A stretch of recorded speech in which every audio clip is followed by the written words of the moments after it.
BJP జిల్లా కార్యాలయంలో Bharatiya Janata party ఆవిర్భావ దినోత్సవ వేడుకలు. ఈరోజు ఉదయం భారతీయ జనతా పార్టీ కార్యాలయంలో భారతీయ జనతా పార్టీ 46వ ఆవిర్భావ దినోత్సవ వేడుకలు జరిగాయి. బీజేపీ విశాఖపట్నం జిల్లా అధ్యక్షులు ఎంఎంఎన్ పరశురామరాజు ఆధ్వర్యంలో జరిగిన ఈ కార్యక్రమానికి ముఖ్య అతిథిగా ఎమ్మెల్సీ సోము వీర్రాజు విచ్చేశారు. ఈ సందర్భంగా సోము వీర్రాజు పార్టీ జెండాను ఎగురవేశారు. అనంతరం ఆయన మాట్లాడుతూ దేశ రాజకీయాలలో అవినీతిని తొలగించడానికే బీజేపీ ఆవిర్భవించిందని అన్నారు. అంత్యోదయ స్ఫూర్తితో దారిద్ర్య రేఖకు దిగువన ఉన్న ప్రజల యొక్క జీవన ప్రమాణాలను మెరుగుపరిచే దిశగా బీజేపీ ప్రభుత్వం కృషి చేస్తుందని తెలిపారు.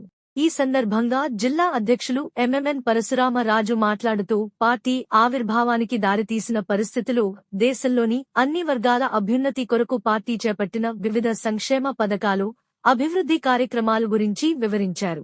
ఈ కార్యక్రమంలో బీజేపీ రాష్ట్ర కార్యదర్శి కేతినేని సురేంద్ర మోహన్, బీజేపీ రాష్ట్ర కోశాధికారి ఎం నాగేంద్ర, బీజేపీ రాష్ట్ర social media convener A Keshavakanth, BJP జిల్లా ప్రధాన కార్యదర్శి శ్రీరంగం ధనేశ్వరరావు, దాడి పురుషోత్తం రమేష్, బీజేపీ రాష్ట్ర building cell member Botcha Suresh Kumar, BJP రాష్ట్ర media panelist Karanamreddy Narasingarao, BJP జిల్లా పదాధికారులు మరియు నాయకులు, కార్యకర్తలు పాల్గొన్నారు.